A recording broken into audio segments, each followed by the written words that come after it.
Hello everyone. Today I decided to mix it up a bit. This video I wanted to go over what Yoko Taro said recently in an interview about Nier Automata. He said that Nier Automata is just basically a retelling of Neon Genesis Evangelion. I decided to rewatch that series and even the new movies, and I also did some research on this. So I decided to make a video about it. I'm going to go over the inspirations, themes, characters, as well as the differences between the two. This is also my warning now to let everybody know I am going to go into some Neon Genesis Evangelion and Nier Automata spoilers. And with that, let's talk about it. Let's first talk about Hideaki Anno and Yoko Taro's similar inspiration. For Anno, for his movie End of Evangelion, he got inspiration from the novel by Arthur C. Clarke, and it's the novel Childhood's End. And this was part of Yoko Taro's inspiration for Ending D in Nier Automata. In that novel, the Overseers guide humanity towards evolution and integration with the Overmind, an entity composed of many minds of different alien species fused together. Only the children start to display symptoms of this evolution, such as clairvoyance and telekinesis. They eventually leave their parents, who either have committed suicide or died of other causes, and go to an Amazon forest waiting for their eventual fusion with the Overmind. Eventually, Jan Rodrix, a human who is able to infiltrate one of the Overseer's ships and reaches their homeworld, returns to Earth 80 years after these events, and all of the adults are dead, and the children are about to fuse with the Overmind, a process which will destroy the planet. Although the Overseers offer Jan to go with them, he, as the last human on the planet, chooses to stay and observe the fusion process. And then some of the other inspiration that both creators use is obviously a religion of some sort. You have in Nier Automata, you've got references to Adam and Eve. And then in Neon Genesis, you have references to Adam and Lilith, along with a long list of other religion references. But that could be a whole entire video of its own. Neon Genesis ends with the Human Instrumentality Project. The original series, Ava Unit 1, was meant to be used as like an arc of some sort to guide humanity into understanding one another and to heal the trauma that they've all dealt with, but to also have individuality. Shinji and the others were able to confront their self-loathing and see all the potential lives that they could have. Now, for the ending of the movie, The End of Evangelion, they were trying to combine all of humanity into one shared single consciousness, but Shinji rejected the idea of growth. At least that's how I saw some of that scene. When he's rejected by Asuka, he strangles her, giving up on humanity. Shinji wonders if his life is worth something, and when he asks that question, unlike in the original series when he gets a response, in the movie, he's met with silence. Shinji grasps the idea of wanting to reach out to others, but because he cannot face himself, it is due to end in failure. He wanted to connect with others, but his first act was to strangle Asuka when they woke up on that beach. It looks like there is a glimmer of hope though for Shinji when Asuka reaches out and touches Shinji, bringing him back to his senses. To me, this showed that he chooses a world that will have pain and suffering, but it will also have love. Now, the parallels with Automata's Ending D are a little obvious with the novel in Neon Genesis. 9S, as the last Yorha unit alive, is given the choice to either stay on Earth or depart with the machines. At the end of Ending D, 9S is sharing his life story. He was lonely. He was a scanner type unit, a soldier thrown into the world alone, nothing to rely on, and no one there with him. He was tasked with infiltrating the enemy territory to gather intelligence, until he met 2B. 2B came off as rather cold, and she's always distancing herself from 9S. He realizes that this must be because she's had to kill him over and over again. But for 9S, being with her was like having a family, and he was happy. As he fades away, the Red Girls appear before him. They explain that the tower was originally a colossal cannon built to destroy the human server. The Red Girls had changed their mind though. They saw the androids, and they saw Adam and Eve. The Red Girls saw how they all lived, considered the meaning of existence, and came to a different conclusion. The tower then became an ark. And the ark that contains a memory of, as they called it, foolish machine life forms. And the ark's purpose was to send those memories to a new world. Perhaps they'll never reach that world. Perhaps they'll wander in the empty sky for eternity. It's all the same for those girls. For them, time is without end. 9S sees Adam and Eve in the ark. Adam asks 9S to join them. 9S realizes that he had no reason to hate machines. Maybe he never had a reason in the first place. With his last bit of strength, he can choose between going with the machines or staying behind. If he chooses to go, he says, "We Yorha have no right to remain in this world." And you see the ark take off into space. And we see the tower crumbling and everyone watching it take off, bringing us to the ending credits. Now, if he chooses to stay, he'll say, "We Yorha don't deserve to be loved by this world." Then you see 9S open his eyes and he says, "Ah, so that's where you were, 2B." Then you see the life in his eyes fade away. And then the tower launches the arc. And this is also similar to number 21 in the manga, when she sees her comrades when she's infected.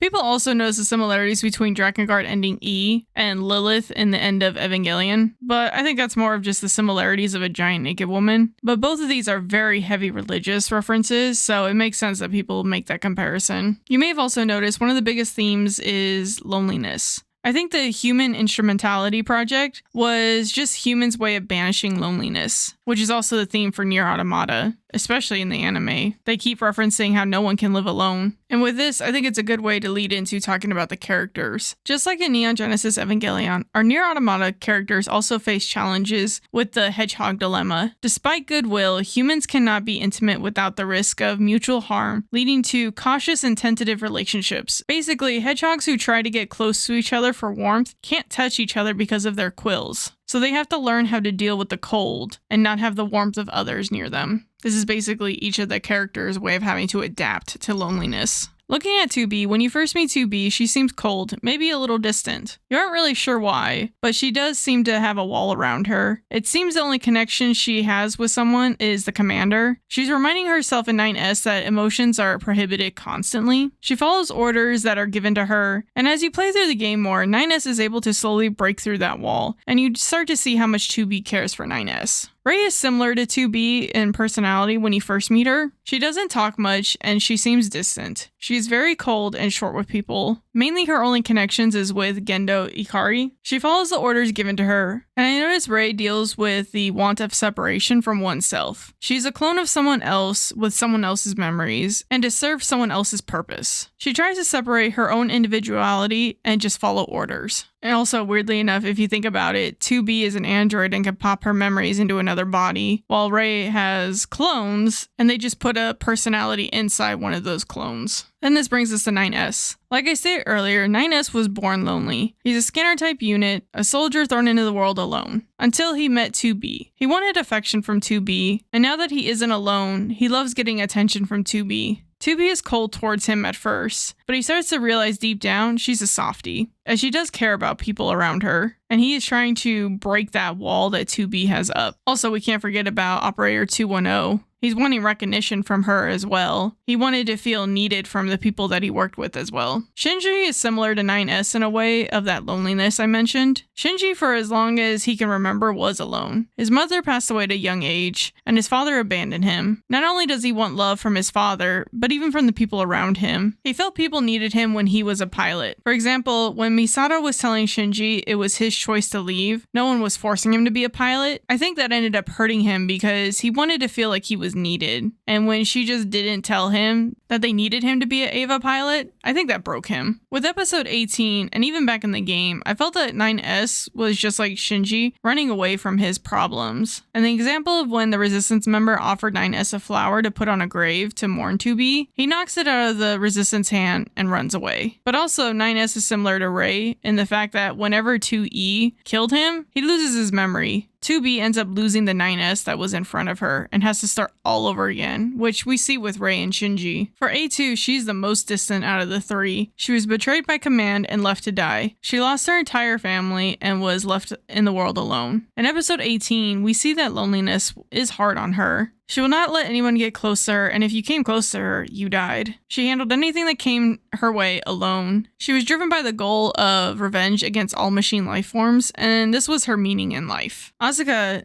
wanted to be loved. She saw her father leave her mother, and her mother took her own life. She lost her family and put up a shield. She fears being alone in the world. That is why she pilots the Evangelion. That is her meaning to her life, and it's also to help her draw people to her. Shinji early on in the series is shown to the adults as a person who just follows orders given to him, and that's how he's been able to get by in life on a day-to-day basis. He doesn't decide things on his own, which is similar to 2B for a minute, arguably the same as 9S. Just with 9S, his curiosity was the one that got him in the most trouble. Each of these characters in their own way are dealing with sadness, isolation, and loneliness. The desire to not be hurt by others drives a wedge between each other, which then leads to despair. which we see a lot in Neon Genesis, but also in Nier Automata. Look at 2B. She kept trying to distance herself and reminding herself that emotions are prohibited to not get attached to 9S. A2 keeps her distance after she lost her family. She was alone and didn't want to be attached to anyone else to avoid the hurt. You see this eventually from 9S after he loses 2B. He keeps away from everyone, and he's putting a wedge between himself and everyone else. Now, another small similarity I noticed watching the Rebuild movies. I know the Rebuild movies came out after Nier Automata, which is why I haven't made any references to it, but I can't help with this one. The twins were hated by their peers in the Resistance, and they don't really understand why. They feel the guilt and they heal others as a way of atonement. But in the movie Evangelion 3.3, Shinji has a collar on him and it has a bomb inside of him, but he doesn't really understand why, and nobody told him why. He was just told that this is his atonement for the sins that he committed. Another similarity between the two series is, back in episode 14, there is the infinity symbol that is similar to the infinity symbolism that we see in Neon Genesis Evangelion. Now, I did not find much on why this reference was made in either one of the series, but it symbolizes infinite possibilities is how I see it. As we know with Neon Genesis Evangelion, we have multiple different outcomes for that series, whether it's the original series ending, the end of Evangelion, or even the Rebuild series. They were shown different outcomes, and you can argue Nier Automata shows different possibilities as well. You've ultimately got endings C, D, and E, but that's where my thought process is on this symbol. What do you guys think? Now that we've gone over some of the similarities and have gone a little philosophical on these stories, let's talk about some of the differences. There is the obvious one about teenagers piloting giant mechas that aren't actually robots, just creatures with armor, and then also it has the spirits of their mothers inside of them. Yeah, that's an obvious one. And then we got Nier Automata that follows adult figures and they're androids, and there are giant machines, and arguably one of them you can pilot, but that's an obvious difference between the two series.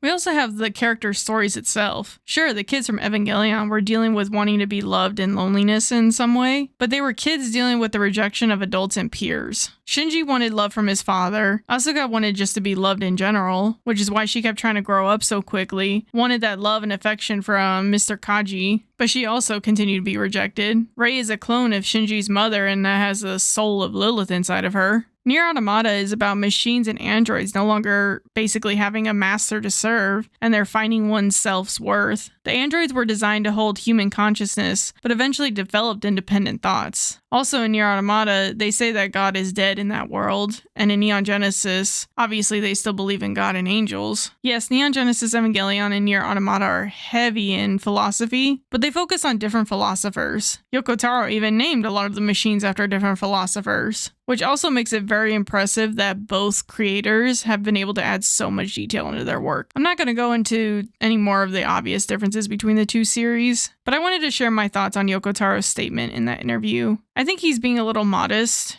He says that his idea is not that original and is just retelling of Neon Genesis Evangelion, and I don't necessarily believe that. There are overall differences with not only the characters and the story, some philosophical similarities are there, and religion references are also there, but I will not say it's a retelling. They're both great stories in their own way. Neon Genesis Evangelion is one of the most influential and arguably one of the series that has changed the world of anime. Yoko Taro has also created a franchise that isn't something to belittle either. He started off with a not-so-popular Drakengard universe and tied that into the world of Nier, and continues to expand this universe with his wild ideas. Hell, it is why we're here talking about it now. Nier Automata, I've heard plenty of people say that they got into this franchise because of Nier Automata, and then they decided to go back and check out the rest of Yoko Taro's work. But now I pass the question on to you. Do you think Nier Automata is a retelling of Neon Genesis? Let me know in the comments what you guys think, and I'll see you guys next time.